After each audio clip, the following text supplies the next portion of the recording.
Okay, I think it's on air now. So, hello, UK Hi. and Uk-Jin. Yes. Hi. Hi. 안녕하세요. 안녕하세요. So, would you each one tell us about yourself and what you do? Sure. I think I'll go first. So my name is JK. I work at WAGL. WAGL is a civic tech startup in Korea. We do a couple of things. We network activists. Our aim is to use technology to aid grassroots democracy. And we not only network, but also study different cases around the world in which these sorts of tech-enabled grassroots movements have taken off. And we try to make sure that that takes root in Korea as well. So I've been involved in a couple of projects, which I think we'll have plenty of time to talk about. But yeah, that's me. I started up as a research fellow here. Now I'm a project manager. So now to Uk-Jin, I think. Yeah. Hi, my name is Uk-Jin Yang, and I'm a software engineer in WAGL, which is a startup JK already introduced.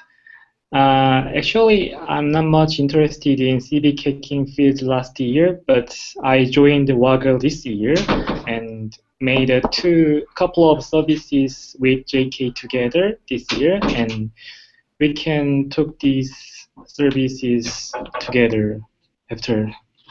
Okay. Yeah, thank you. Okay, that's good. Yeah. So, would you guys tell us about what you do before and how do you get into the civic tech field? Just why we are trying to focus more on your background story. Okay. Right. So I think we'll go counterclockwise in this table because we're sitting on the same table right now. So I was in the Air Force before I joined WAGL. I did my mandatory service there as an officer, as an interpreting officer. And before that, I studied in the UK, did my bachelor's and master's in international relations. And before that, I was in high school. So. That's cool. So how about you, Uk-Jin? Okay, yeah, maybe my turn. I was working at Samsung Electronics DMC laboratory last year as an Android developer. I was developed educational SDK at there, and after I quit my job, I made two services. I was the founder of my own startup, and unfortunately that service is not going well. So after that, I trying to find some problem in my life to make a service or startup, but it was hard to find problem. At that time, I just thinking about some social problem in civic hacking field, and then I met JK, and we had a talking several times, and he persuaded me to join the WAGL and make these services. Yeah. That's good. That's good. So tell us about your project, Ping. Yes. Maybe. Yeah. So Ping is basically a voter advice or voting advice application. And what a voting advice application does is hold on, this is just screwing this up. So what a voting advice application does is it asks a couple questions about the key issues in a certain election, and it matches a voter with a candidate or the parties that are standing in an election. It's a widespread phenomenon across Europe, and there are voter advice applications in Canada as well as the US, and even in Japan, done by Mainichi newspaper company. but you don't see the same thing happening in Korea. We've had a couple of political, tendency tests, political match tests, but there really weren't tests that were geared specifically towards a certain election. So we decided to do that project for this general election and use that as a launching pad for different initiatives, derivative initiatives, perhaps after the 20th General National Assembly comes to session in this July, I believe. Yeah, so how many people get involved in this project, and how many users? So we've had, basically the core team here was Uk-Jin and me, the programmer, and the I guess project manager. We've had help from designers. We've also had some help from Scraper, data scraper. From our in-house data scraper. We've also teamed up with the biggest NGO in Korea, the biggest parliamentary monitoring organization in Korea, called People Power. And we've also partnered up with Newstapa, which is the Korean name for the Korean Center of Investigative Journalism, KCIJ. They have a huge data journalism center there, and they've been gracious enough to partner with us.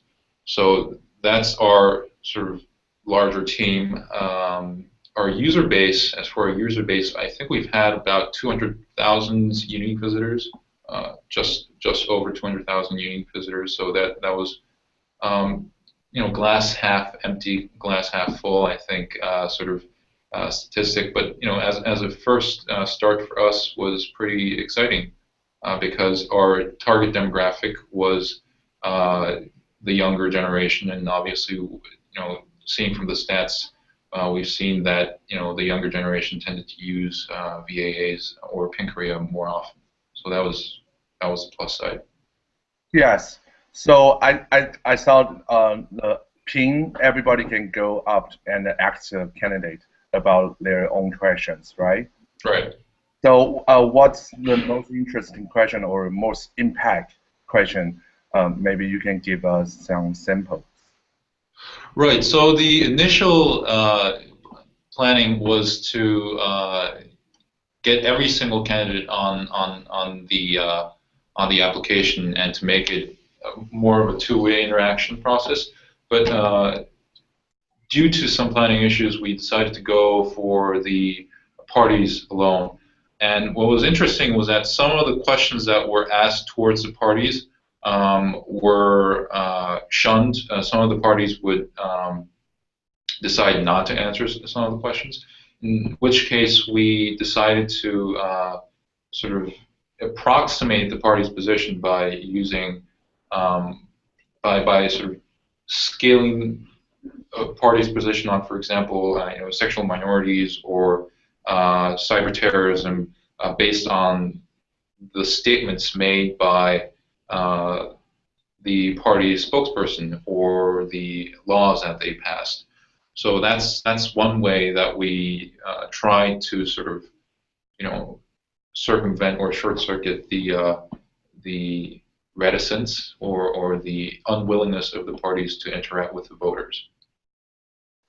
Yeah. So I know the election just finished, right?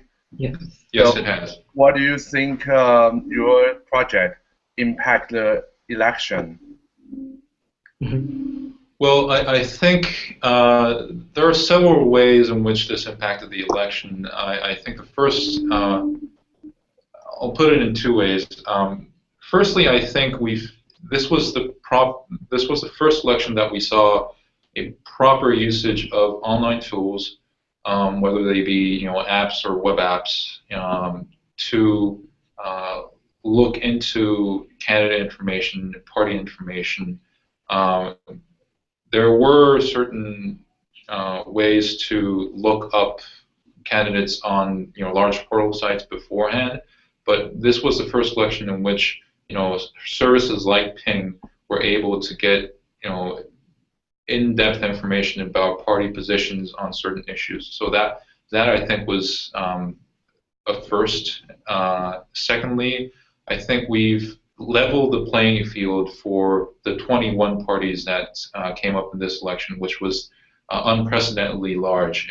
The parties that stood for elections were unprecedentedly large in this election. And what we essentially did was we gave each and every party an equal voice, equal platform for them to voice their opinions about certain policy issues.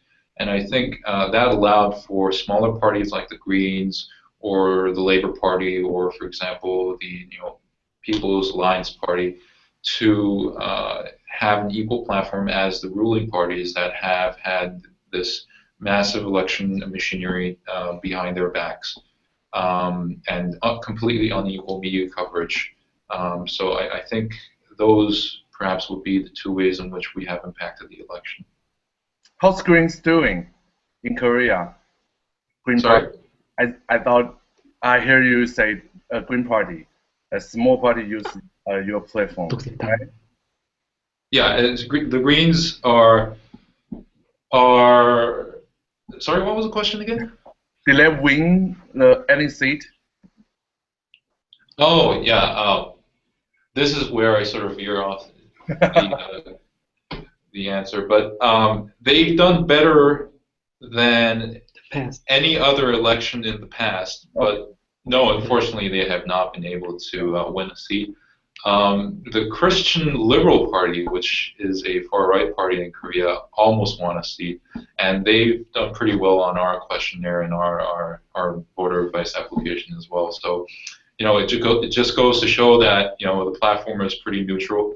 It doesn't give advantage to a left party or a right party. It tries to stay as neutral as possible and show the parties opinion on certain issues in a quantifiable and objective way.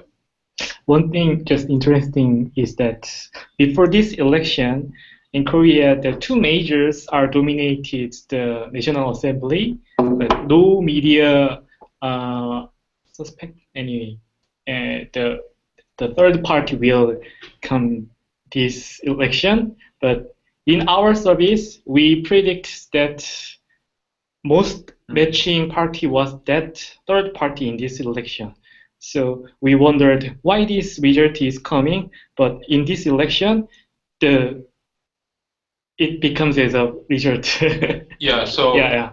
Just to elaborate a little on that, we've had basically a two-party system for as long as we can remember, and most of the prediction was that the ruling Century Party would do very, very well, and the main opposition party, which was the Minju Party, would trail very, very badly on second, and the Korean Party, which is the third party, would do very badly.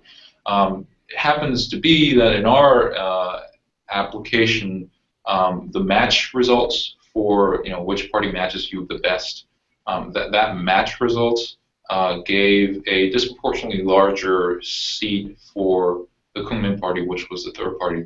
And the election results came exactly according to that result. So that was a surprising result that we didn't really expect, but was a pleasant surprise.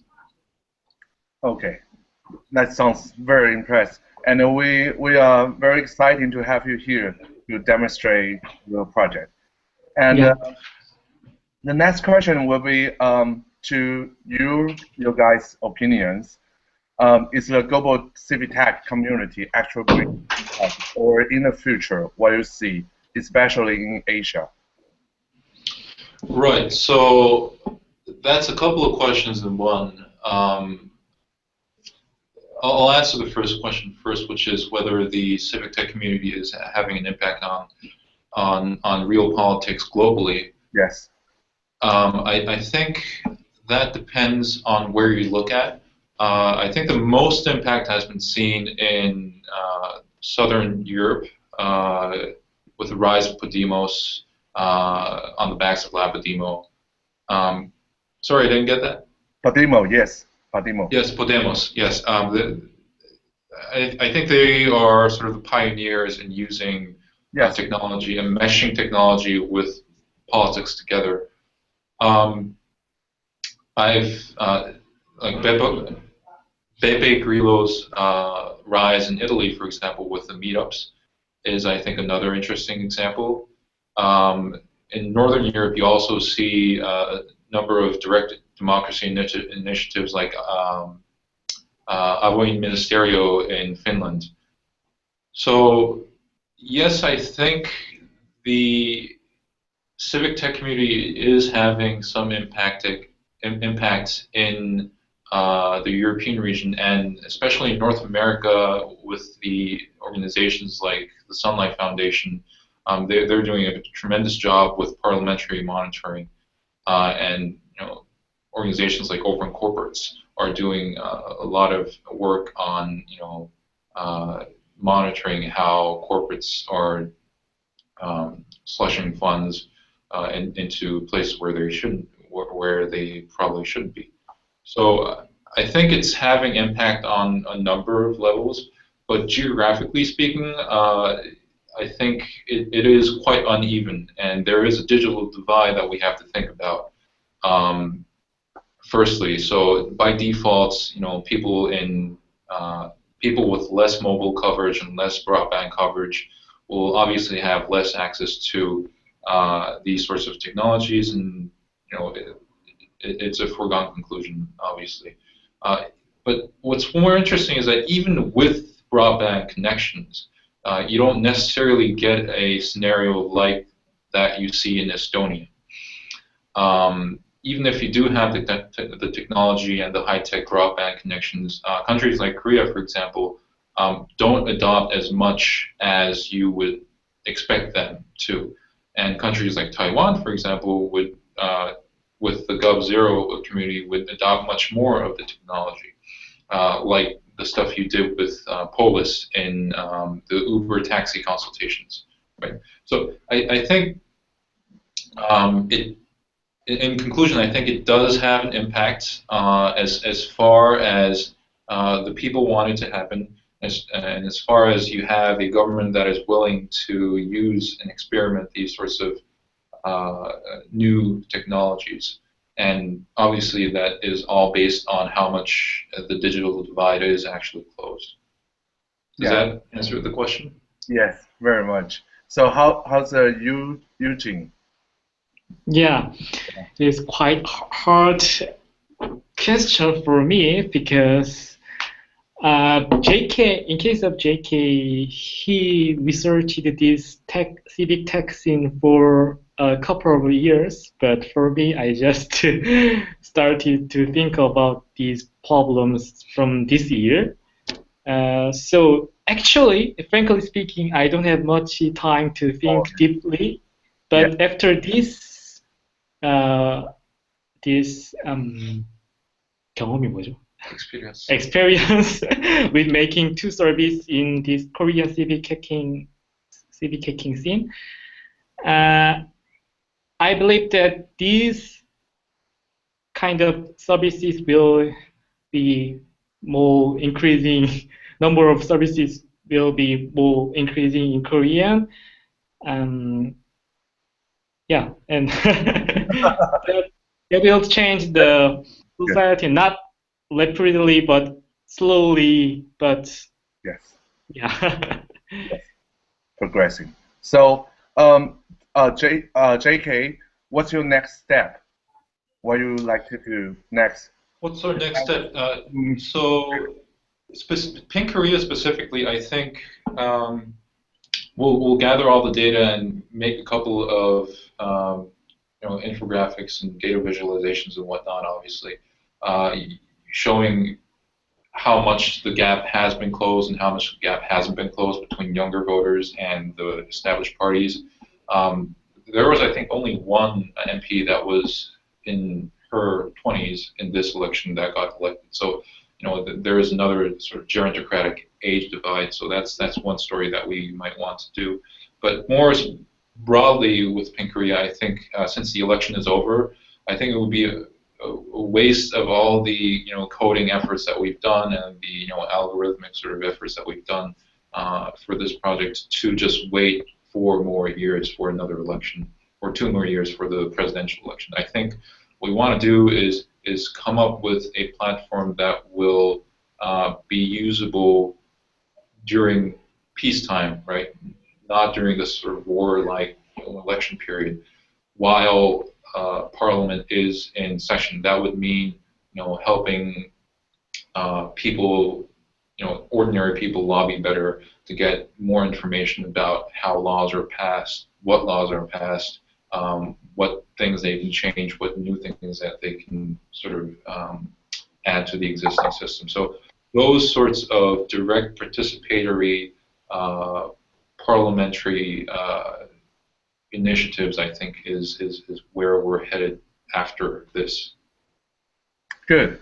So let's do the last question. Do you guys see our agenda, Government Zero Summit? Yeah. Agenda? Yeah. So what's the most interesting to you, or what people you like to see and meet most? Please.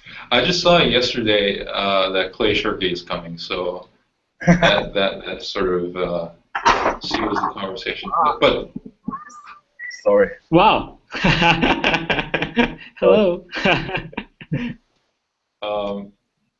Yeah, I mean, every single speaker is very inspiring. But apart from the international speakers, I think is what is more interesting to me is really the stuff that you've been doing in Taiwan, which I think is ahead of probably all of the civic tech, civic hacking communities in Asia, in East Asia, I think. So I'll be joining with Seung-Hoon, who comes from Code for Seoul, but what we'll probably want to discover together is how the Taiwanese civic tech sector or the civic hacking sector has been so instrumental in fomenting change in Taiwan. You've had your general elections just beforehand, and we've been studying very closely how you've been able to mobilize people to get them together, to rally them together, and really make a difference that the guys in Hong Kong with their umbrellas were unfortunately not able to. So that really, more than any other speaker, what really interests me is Taiwan itself and the Gov0 community. Thank you. So how about you, Jin? Yeah, for me too, because for me, in Taiwan there was a big election a couple of months ago, right? And the major party, anyway, changed. That was a big news for me, and I heard that including the Gov0, like a civic hacking scene helped that movement very well. So I'm really interested in that. How you guys helped to the kinds of movements. So yeah, in case of me, I'd like the most interesting thing is the case of Taiwan. And one more thing, I love to have a drinking. So I heard that there is a pre-session for the welcome party. Yeah, I'd like to. Yes, I will be in there with you. Yeah. So I hope you guys enjoy your time in Taiwan very soon. And once again, we are very excited to have you here. Yeah, thank you. Thank you very much. I guess that's it.